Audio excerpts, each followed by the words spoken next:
Hello movie lovers, स्वागत है आपका वाइपर एक्सप्लेन्ड चैनल पर। और आज हम देखेंगे a nightmare on the Elm street part 2 Freddy's revenge, जो कि एक स्लैशर फिल्म है। इसे रिलीज किया गया था 1985 में, पहली फिल्म से ठीक 1 साल बाद ही। अब क्योंकि पहली फिल्म ने बहुत पैसे बनाए थे, तो न्यू लाइन सिनेमा ने 1 साल में ही इसका सीक्वल बना डाला। पैसा ही पैसा होगा। नाइटमेयर सीरीज के पार्ट 2 की IMDb रेटिंग 5.5 है। अगर आपने इसके पहले पार्ट वाली वीडियो अभी तक नहीं देखी है तो पहले उसे जरूर देखें, नहीं तो आपको कुछ चीजें समझ नहीं आएगी। लिंक आपको ऊपर आई बटन या नीचे डिस्क्रिप्शन में मिल जाएगी। तो चलिए शुरू करते हैं नाइटमेयर ऑन एल्म स्ट्रीट के पार्ट 2 को बिना किसी देरी के। मूवी से जुड़े कुछ मजेदार फैक्ट्स को जानने के लिए भी वीडियो एंड तक जरूर देखें। कहानी की शुरुआत होती है पिछली फिल्म के 5 साल बाद से। हम एक स्कूल बस को देखते हैं जिसमें से ज्यादातर बच्चे अपने स्टॉप पर उतर चुके हैं और सिर्फ 3 स्टूडेंट्स ही बाकी है। मूवी का हीरो जेसी और 2 लड़कियां। ये दोनों इस शरीफ लड़के का इतना मजाक उड़ाती हैं कि उसका बस से बाहर कूदने का मन होता है, लेकिन उससे विंडो ही नहीं खुलती है। उठा ले रे देवा, उठा ले रे बाबा। इनमें से एक लड़की का स्टॉप आ जाता है, लेकिन ड्राइवर बस को नहीं रोकता और उसे फुल स्पीड में एक डेजर्ट में ले जाता है। अब तक आप समझ गए होंगे कि बस का ड्राइवर और कोई नहीं बल्कि फ्रेडी है। फ्रेडी इस बस को रेगिस्तान के बीच लाकर छोड़ देता है और उसके आसपास की जमीन धंसकर पाताल में चली जाती है और ये बस एक पिलर पर लटक जाती है। इसके बाद फ्रेडी अपने आप को रिवील करता है और इन तीनों को मारने आगे बढ़ता है और जेसी की चिल्लाते हुए नींद खुल जाती है। वो एक सपना देख रहा था और जेसी के चिल्लाने से उसकी फैमिली को घंटा फर्क नहीं पड़ता, क्योंकि ये उनके लिए रोज की बात है और जेसी हमेशा ऐसे ही उठता है। जेसी अपने परिवार के साथ हाल ही में इस नए घर में शिफ्ट हुआ है और ये घर नैन्सी का है, जिसे हमने पिछले पार्ट में देखा था। और उस फिल्म के इवेंट्स को अब 5 साल बीत चुके हैं। जेसी अपनी दोस्त लीसा, जो कि पड़ोस में ही रहती है, के साथ स्कूल जाता है। स्कूल में बेसबॉल खेलते समय एक बॉल जेसी के सर पे आकर लगती है और जेसी की रोन नाम के लड़के से लड़ाई हो जाती है, जिसके लिए कोच उन दोनों को पनिशमेंट के लिए पुशअप मारने को बोलता है और इसी बीच उन दोनों में दोस्ती हो जाती है। पनिशमेंट के बाद रोन जेसी को बताता है कि जिस घर में वो रह रहा है वहाँ 5 साल पहले नैन्सी नाम की एक लड़की पागल हो गई थी और उसकी आंखों के सामने उसके बॉयफ्रेंड को किसी अनजान किलर ने मार डाला था। जेसी रोन की बातों पर ज्यादा ध्यान नहीं देता है। उसी रात को जेसी को नींद नहीं आ रही थी, तो वो घर के बाहर घूमने जाता है, जहां वो विंडो के थ्रू बेसमेंट में फ्रेडी को देखता है, जो कि उस फर्नेस के पास कुछ कर रहा था। जेसी भागकर अंदर जाता है और फ्रेडी उसके सामने आ जाता है। फ्रेडी जेसी से कहता है कि हम दोनों को मिलकर कुछ समाज सेवा करनी है और तुम्हारे पास बॉडी है और मेरे पास ब्रेन। और जेसी चिल्लाते हुए जागता है।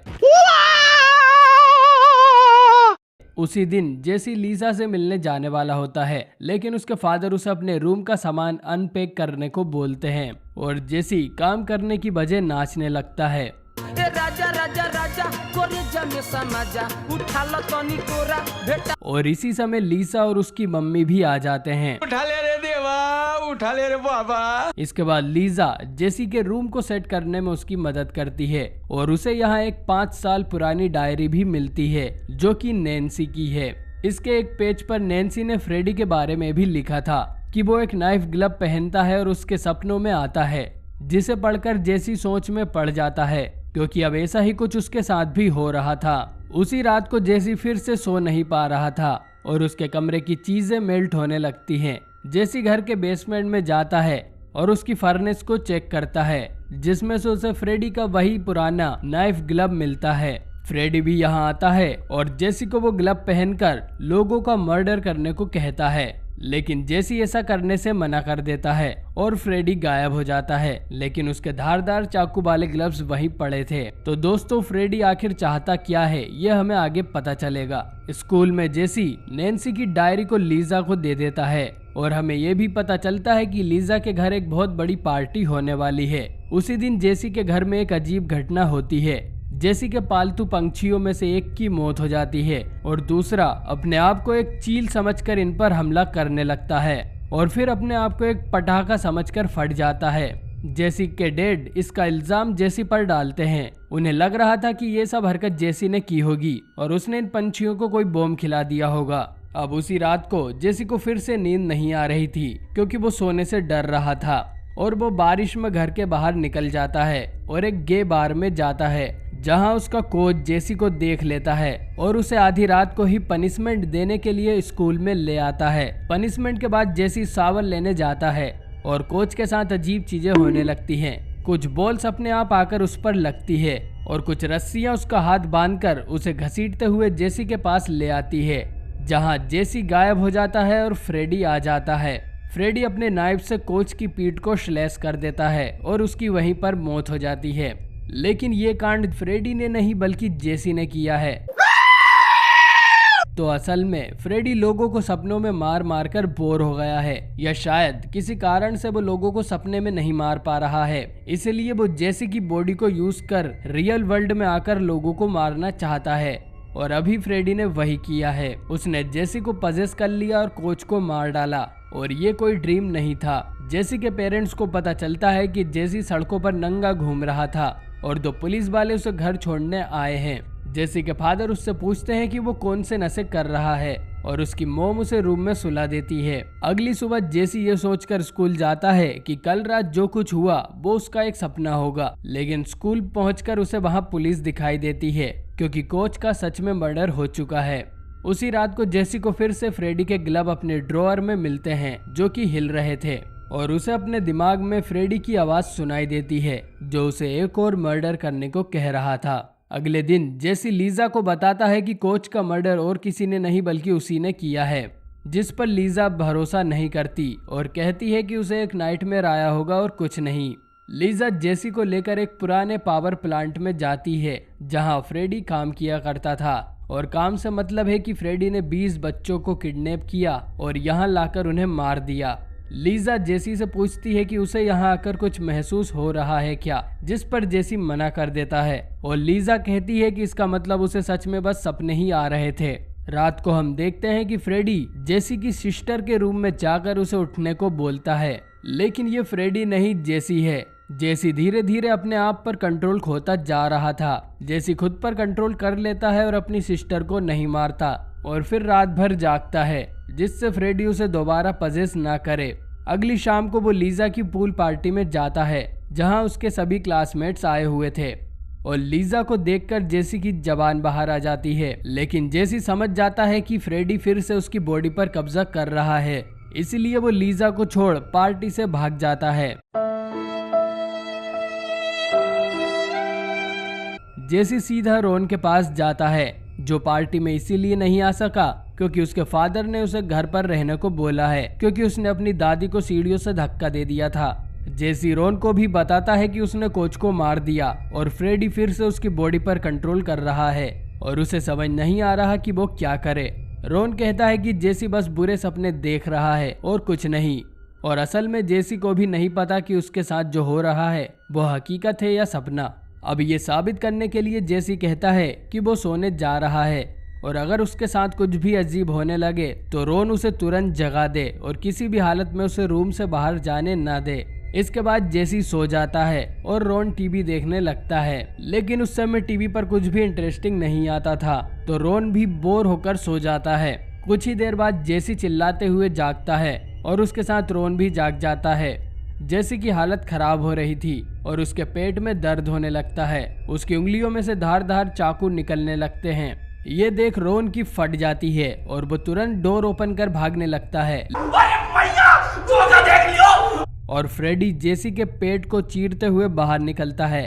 जेसी की बॉडी पूरी तरह से अब फ्रेडी में ट्रांसफॉर्म हो जाती है। फ्रेडी रोन के पास जाता है और उसे अपने फिंगर नाइफ से इम्पेल कर मार देता है और मर्डर करने के बाद जेसी फिर से नॉर्मल हो जाता है और देखता है कि उसने अपने दोस्त को ही मार डाला। पुलिस सायरन की आवाज सुन जेसी वहां से भाग निकलता है और सीधा लीजा के घर पहुंचता है और उसे बताता है कि अब उसने रोन को भी मार दिया। इधर पार्टी में फ्रेडी ने अपना काम शुरू कर दिया था। पूल का पानी गर्म होने लगा था और बाहर जाने के रास्ते भी अपने आप ही लॉक हो रहे थे क्योंकि फ्रेडी भी इस पार्टी को ज्वाइन करने वाला है। इधर लीजा और जेसी को नैन्सी की डायरी पढ़कर समझ आता है कि लोगों का डर ही फ्रेडी के लिए एनर्जी है। जेसी जितना उससे डरेगा फ्रेडी उतना ही स्ट्रोंग हो जाएगा।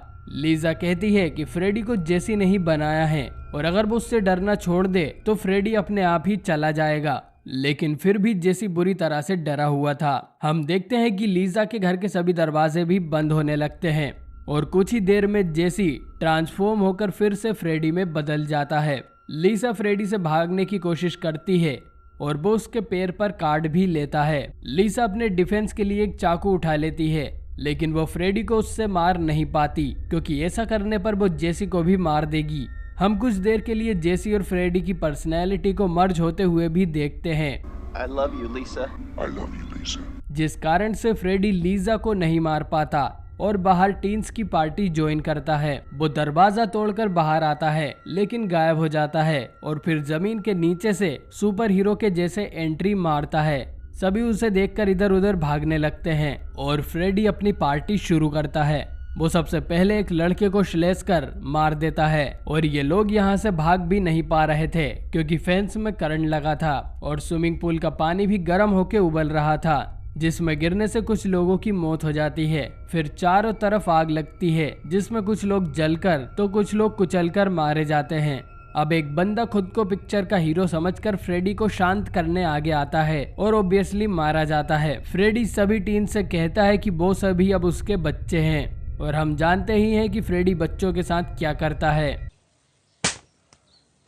लीसा के फादर वहां एक शॉटगन लेकर आते हैं, लेकिन लीजा अपने फादर को रोक लेती है क्योंकि फ्रेडी की मौत हुई तो जैसे भी मारा जाएगा। लीसा को देख फ्रेडी को फिर से कुछ होता है और वो बिना किसी और को मारे चुपचाप वहां से चला जाता है।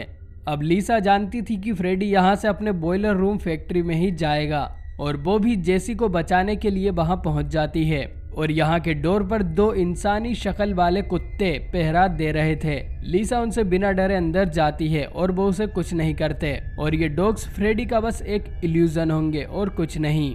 लीजा को एक और इल्यूजन होता है जिसमें उसका पैर सड़ने लगता है जहाँ फ्रेडी ने उसे काटा था, लेकिन ऐसा कुछ नहीं था। थोड़ी देर बाद फ्रेडी भी लीजा के सामने आता है और उसे एक कोने में घेर लेता है। लीजा अब यहाँ से भाग नहीं सकती थी। इसके बाद फ्रेडी लीजा को मारने आगे बढ़ता है और लीजा कहती है कि वो उससे डरती नहीं है बल्कि वो उससे प्यार करती है। वो ऐसा जेसी को बोल रही थी और ये सुन फ्रेडी पिघल जाता है, रुक जाता है और फिर उसकी बॉडी सचमुच पिघलने लगती है। उसकी बॉडी से खून निकलने लगता है और उसकी हालत बिगड़ने लगती है। लीजा फिर से कहती है कि वो फ्रेडी से नहीं डरती और जेसी से बहुत प्यार करती है। वो जेसी को बाहर आने को कहती है, लेकिन थोड़ी कसर बाकी रह रही थी तो वो फ्रेडी को किस भी करती है और इतना प्यार देखकर फ्रेडी शर्म के मारे मर जाता है। चारों तरफ आग लगने लगती है जिसमें फ्रेडी की बॉडी जलकर खत्म हो जाती है और उसकी जली हुई बॉडी के अंदर से जेसी सही सलामत बाहर निकल आता है। अगले दिन सब कुछ नॉर्मल हो जाता है। जेसी को डरावने सपने आना बंद हो गए थे और वो अब नॉर्मल लोगों की तरह जाग रहा था। इसके बाद वो और लीजा स्कूल बस में स्कूल जाने लगते हैं। जेसी को लगता है कि बस बहुत तेजी से जा रही है और फ्रेडी इस बस को चला रहा है। वो चिल्लाकर ड्राइवर को बस रोकने बोलता है जो वो रोक भी देता है और जेसी चैन की सांस लेता है कि सब कुछ ठीक है और फ्रेडी वहां नहीं है। तभी लीजा की फ्रेंड के अंदर से फ्रेडी का हाथ बाहर आता है और फ्रेडी के हंसने की आवाज के साथ इनकी बस तेजी से रेगिस्तान में चली जाती है, ठीक जैसा हमने मूवी की शुरुआत में देखा था और ये फिल्म यहीं पर खत्म हो जाती है। अब जेसी का क्या हुआ ये एक मिस्ट्री है क्योंकि आगे के पार्ट्स में कहीं पर भी जेसी को मेंशन नहीं किया गया है। अब बात करते हैं मूवी से जुड़े कुछ इंटरेस्टिंग फैक्ट्स की। ये मूवी $3 मिलियन के बजट में बनाई गई थी और इसने $30 मिलियन की कमाई की थी और अगर ये मूवी हिट नहीं होती तो न्यू लाइन कंपनी शायद बंद हो जाती। माइकल जे फॉक्स को भी जेसी के रोल के लिए कंसीडर किया जा रहा था, लेकिन वो उस time back to the future और टीन वुल्फ नाम की फिल्म करने में काफी बिजी थे। ये मूवी बहुत ही ज्यादा गे हॉरर मूवी मानी जाती है क्योंकि इसमें कई सारे ऐसे सीन हैं जिसमें मेल एक्टर्स के कपड़े उतरे हैं, जो कि कोई बड़ी बात नहीं है क्योंकि हर दूसरी मूवी में सेम चीजें फीमेल कैरेक्टर के साथ होती है और जेसी के एक्टर भी रियल लाइफ में गे थे। फ्रेडी ने इस फिल्म में 10 लोगों को मारा है जो कि उसकी किसी भी फिल्म से सबसे ज्यादा है। साथ ही ये अकेली ऐसी फिल्म है जिसमें फ्रेडी ने किसी को सपने में नहीं मारा बल्कि रियल वर्ल्ड में मारा है। वेस क्रेवन ने इस मूवी पर काम करने से मना कर दिया था क्योंकि वो चाहते ही नहीं थे कि nightmare on Elm street movie का कोई सीक्वल भी बने, इसीलिए वो पहली फिल्म को एक हैप्पी एंडिंग देना चाहते थे। साथ ही उन्हें ये आइडिया भी पसंद नहीं आया कि फ्रेडी मूवी के हीरो को पजेस कर रियल वर्ल्ड में मर्डर करेगा, जबकि वो तो सपनों का किलर है और सिर्फ सोते हुए लोगों को ही मारता है। ये सीरीज की अकेली ऐसी फिल्म है जिसमें लीड कैरेक्टर एक मेल है। ब्रैड पिट, जॉन एटम्स और क्रिश्चियन स्लेटर ने भी जेसी के रोल के लिए ऑडिशन दिए थे। तो दोस्तों, आपको ये फिल्म कैसी लगी कमेंट करके जरूर बताएं, और अगर आपको मेरी ये वीडियो पसंद आई हो तो इसे लाइक जरूर करें। तो जितनी जल्दी इस वीडियो पर 1000 लाइक्स होंगे उतनी ही जल्दी आपको इसका अगला पार्ट मिल जाएगा। इस सीरीज के अगले पार्ट का नाम ड्रीम वॉरियर्स है, जिसमें नैन्सी रिटर्न करने वाली है और पार्ट 3 की कहानी भी काफी इंटरेस्टिंग है। तो पार्ट 3 की वीडियो मिस ना करने के लिए चैनल को सब्सक्राइब कर बेल आइकन को जरूर से ऑन कर लो। मैं चाइल्ड्स प्ले और फ्राइडे द 13 सीरीज को भी ऑलरेडी एक्सप्लेन कर चुका हूँ, तो आप उन्हें भी एक बार जरूर देखें। मैं मिलता हूँ आपसे बहुत ही जल्द अगले पार्ट ड्रीम वॉरियर्स के साथ।